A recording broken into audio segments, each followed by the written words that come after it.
This is Time Signatures with Jim Ervin, a podcast and radio program presented by the Capital Area Blues Society in Lansing, Michigan. Most any contemporary musical style can trace its roots back to the blues.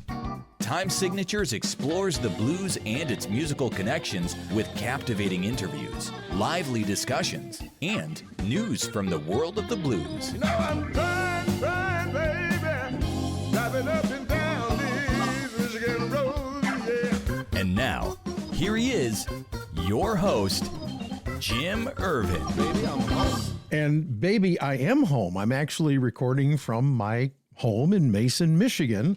And we're taking a nice little road trip all the way out to the Hudson Valley of the state of New York. And my guest today is a guy that I'm really excited to talk to because I want to learn a little bit more about his music. He's very popular in New York City, started playing at the age of 10 years old, inspired by his highly musical family. Gideon King, it is a pleasure to have you on Time Signatures. How are you, sir? I'm doing great and appreciative that you're taking the time to chat with me. Well, you know, I'm always looking for people that, you know, can bring me something that's related to the blues in some form or fashion, because that's what Time Signatures is basically about. And having been exposed to some of your music and some of your video, I love the mix, the Steely Dan, the Earth, Wind and Fire, John Mayer, Stevie Wonder. I mean, it's all kind of just a blended, well, as I was reading here, a unique variety of fusion pop. And you truly do defy any specific genre, don't you? Yeah, I mean, the thing is, for me, this was sort of born out of like an inner conflict when I was a little kid where, you know, my brother was a prodigy piano player playing McCoy Tyner and Bill Evans and straight ahead modern jazz. And my sisters were listening to everything from Jimi Hendrix to, you know, Richie Havens to Neil Young to Stevie Ray Vaughan. And then my parents, of course, were from another generation and talking about classical music and how that was the only real music. And so when I encountered actually the blues too, but when I encountered Steely Dan and Pat Metheny and John Scofield, who of course is one of my best friends, first of all, and who I've, you know, recorded music with, but also a wonderful jazz and blues guitar player. You know, when I realized that it was sort of possible to mix a lot of different ingredients into the salad, is when I sort of felt, you know, psychologically freed from having to bind myself to any specific genre. And that's why, you know, that's why my music really is sort of funk, jazz, rock, whatever. It even has classical elements to it at times. You do. And for sure, there's a ton of blues hidden in there and sometimes not so hidden. So, you know, I'm a real product of different influences. And, you know, I like it that way. I want to keep it that way. Well, it's kind of cool because when I was listening to the links that John sent me from you, of course, you've got your release. We're going to be talking about that here in a few minutes. You've got your single that was just released, Turn Off the Sky. I really enjoyed the mix. But I want to talk about your earliest memories of music. What were the earliest memories, and what point did you absolutely know that you were destined to be a professional musician? When I was like about 6, my brother, I would go to sleep in New York City with my head against a pretty shabbily constructed sheetrock wall. And on the other side of that wall was my brother's upright Baldwin piano. And Johnny, my brother, was pounding the holy shit out of that piano 24/7. And he was playing Bobby Timmons and he was playing Hank Mobley and Charlie Parker lines and Fats Waller and Earl Hines and Joplin. And so from a very young age, I had this kind of musical blood transfusion of a kind of atypical approach to music, which is jazz, by most people's standards, atypical, and is really wonderful because all these colors, musical colors, were being pumped into my head by my brother improvisationally, blues-wise, jazz-wise. I don't know that I knew that I would ultimately be a professional musician, but I knew then that I had met at least one of my true loves. And it was that mixture of math and spirit that is music. And so I just knew it. I could feel the math coming through the walls, the triads, the harmonies, the altered scale. We could go on forever. But I also felt the spirit. I felt the piano, rattling against the wall, and then the intensity of my brother. And my brother was an amazing, amazing musician, and really introduced me to the open architecture of music and that incredible blend of complexity and yet spirit and soul. And man, I just fell in love with it then, and then started doodling around on guitar after that, playing little chromaticisms, learning Jimi Hendrix stuff, learning a little Neil Young stuff, and Robert Cray or whoever, whatever. And started with the basics, pentatonic shapes and things like that, and then branched out to jazz and fingerstyle and even a little classical and all kinds of stuff. So that was when I really knew at a young age that I had found one of my true loves. Just as I knew, the first few times I played basketball, that I loved basketball, but that I kind of stunk at it. And so like I still play, okay, Sure. but but you won't see me playing any NBA basketball anytime soon. Right on. Now, you formed Gideon King in the City blog back in 2015. And according to the notes here, you quickly wrote and released the first CD entitled City Blog, which was a studio project. Talk about that process, man. That must have been kind of a release for you, was it not? It was, and I had been, I took time off from music because I worked to try and make some money and sort of sustain myself and get civilized. Yeah, I mean, that project was the first earnest, somewhat awkward at times, well done, but also sort of meandering and sloppy expression of what I really wanted to be, which was a person a lot like Donald Fagen from Steely Dan, to be honest, who wrote lots of songs which would appeal to pop and jazz and classical musicians alike. And then I would bring in the best musical athletes to come and execute those songs, who are nice people and unbelievable musicians. And so that's what that was. I wrote all these songs staying up till 3 a.m. every night for 2 years. And then called in it was almost like a hyperbolic, exaggerated example of what I envisioned, in the sense that, I called everybody in on those albums. And we listen, those first couple albums had amazing musicians on them. I mean, just household names in jazz. So incredible musicians.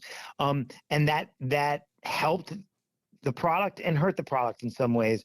And so, that's what it was. It was this bursting at the seams of this vision that I had to create a more modern day collective centered on just a guy or a few people that write music. Again, hate to do this, but again, a lot like Steely Dan. Yeah, well, no, that's okay. And so many musicians that I speak to talk about the early, their early attempts at coming up with their own music and forging their own style. And of course, everybody's got to find their own voice, but you really seem like you were on your way with this. And following City Blog, you came out with a couple of more CDs, Upscale Madhouse in 2018, Lady of a Thousand Stories, and Audience of One in 2019. But I wanted to talk about Love Not a bit, because that was in 2020, and it looked like you were on a hell of a roll, but then COVID hit. How did that affect you on a personal level, especially knowing the background that we've got already? And how did you deal with the shutdown? You know what? I was disgusted by it. Let me, I don't want to be sort of political. No, you're It's not okay. a show about politics. But let me be honest. I was disgusted by the shutdown. I think we overreacted as a society. Don't get me wrong. I'm incredibly sympathetic to anybody who suffered from COVID. I had COVID a couple times, but I'm incredibly sympathetic to anybody who did suffer from COVID, and God knows anybody who died or perished from COVID. But I do think we overreacted, and we visited this incredible pain economically and sociologically on our society by shutting everything down.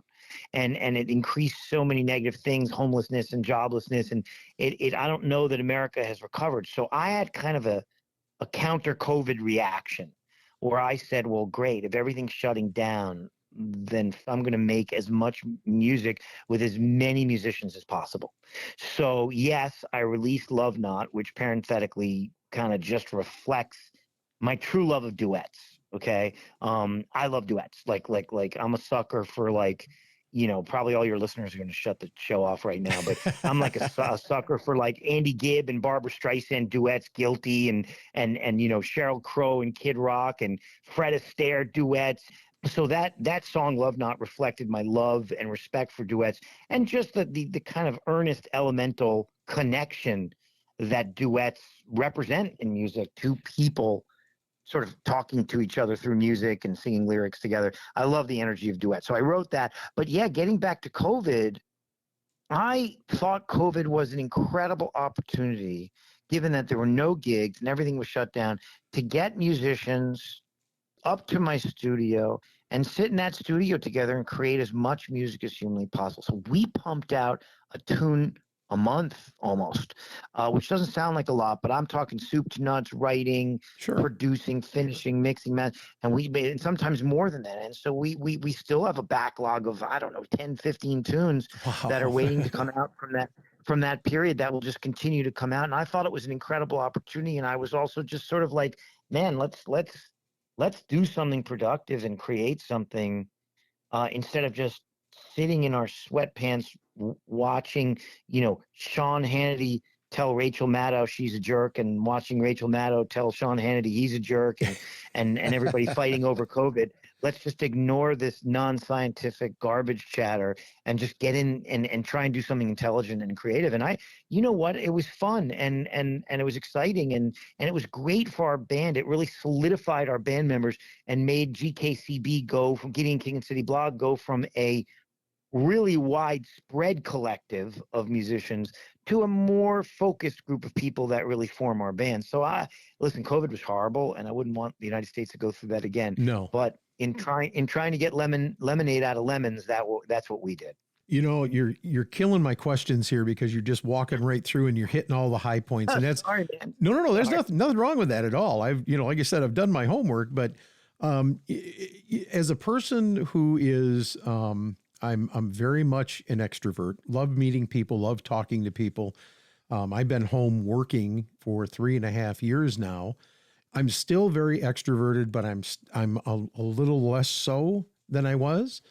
Right. So that did affect me on that level, but it sounds like all it really did for you is just get the engine going more, did it not? It truly did. And it was a chance for people to stop and freeze for a year or two and reflect and create. As I wrote in my song Dealing, I mean, you could sit around and just sort of drink and fall apart. Or you could really say, like, wait, this is a chance for my brain to truly have the time to produce and to reflect. And there's no excuse, but if you're a carpenter, you should be coming up with some new cabinets. If you're if you're a surfer, wax your surfboard. If you're a songwriter, get some songs done, because you have the time. And, also I was really excited to give all these musicians who weren't playing gigs work. And it was nice to just sort of get together everybody and give a lot of musicians work during a period where there wasn't any work. And so, it really did start our engines, and it allowed us to march toward the goal for me of what I think it is to be a musician, which is you should have a long catalog of music, or a large catalog of music, which people can dive into. Right. I'm not an Instagram musician, right? Like I don't want to be cool on Instagram. I want to, when we get off the phone, Sure. If you're so inclined, I want you to say, hey, I'm going to spend 2 hours on Spotify listening to this band. And so, that for me is what it is to be a band, to have a big catalog. And so, you're absolutely right. COVID revved up that engine for damn sure. Absolutely. You are listening to Time Signatures with Jim Ervin. My guest today is Gideon King. His group is Gideon King and City Blog. And we are having a wonderful discussion with him today, talking about his music, his influences, and the ties to the blues. Gideon, I have to ask you, what do you feel is the best song you've written and released, or maybe haven't not released yet, and why? Oh man, one song, one Can song. you pick just one? Here's the thing. You might as well have a mother on your show and ask her which of her kids is her favorite kid. It's really That's like fair. that's hard for me. But if I'm gonna answer the question, and I'm gonna say Splinters, the extended version of Splinters, which may or may not be on Spotify yet, because it blends so many of the things that I love about music, Pat Metheny style, Sure. voice textures, lyrics, chords, a funk groove, almost like something you'd hear from a John Scofield album or a Steely Dan album. So that's the one I'm most musically proud of. The one that may be the most beautiful expression, crazy enough, isn't released yet. And it's a version, almost a Radiohead-like version of the old show tune, as insane as that sounds, Send in the Clowns. And we put it like a sort of odd meter funk beat on that. Sure. And Caleb Hawley just delivered this incredible vocal. But dude, I also love Dealing and Winter Soldier and Love Not, and we got so much music out there. What You Gonna Do? So those are all close. Those are all close seconds. But every once in a while, you get in the studio, Jim, and what you actually envisioned actually happens. And you feel like it was uncompromisingly what you envisioned. And then Splinters was that, to be honest. Yeah, and I want to kind of springboard into that if I can for just a minute, because Splinters, the EP is going to be released. Talk a little bit about that effort and what you've got in the EP. If there's anything that stands out to you that you really, really want to talk about, let's hear about it. Yeah, I mean, listen, it's 5 songs, one cover, which we just released, which is an old Keane cover called Somewhere Only We Know, which is a wonderful tune. And there's some funk in there, there's some fusion, there's some straight out pop. Oh, wait, it's 6 songs. We did add one. I apologize. Okay. And I think it's the most excellently recorded and produced stuff we have done. It's a little more pop than usual, although there's definitely some fusion in there. Mm-hmm. Turn Off the Sky is part of that EP that got good reception with editorial playlists on Spotify. So that was really cool. And so just really feel that the band came together, collaborated, and produced something that is a reflection of all the different sort of cross currents in this band. And love the lyric, proud of the lyrics, proud of the songs, and really happy with the production. Listen, I guess, Jim, every artist says, oh, geez, this is our best work yet, right? Like, what am I going to say to you? This is the worst we ever put out? No, but hey, I'm going to say it too. I think this is the best work we've done. Well, I think that, listening to, because I have spent some time listening to the EP, I think you're spot on with the pop. There's quite a bit of a flavor of pop in it. But I like it's hard for me to explain. It's like a free spirit, just a really good time when you're listening to this EP. It's hard not to smile and have a good time when you're listening to it. Yeah, I mean, what's cool about my band is that if you talk to my piano player, this guy loves pop music.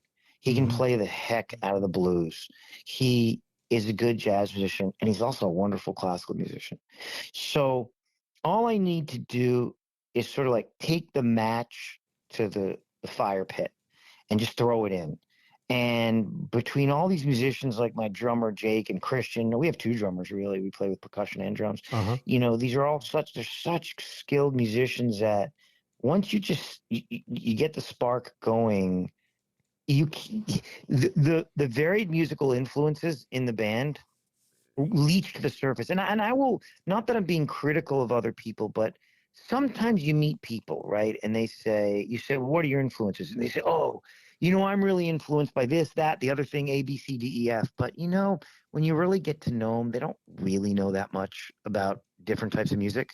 And, people love to say, because it sounds kind of hip and varied and diverse, to say, well, my stuff is influenced by soul, pop, classical music, this, that.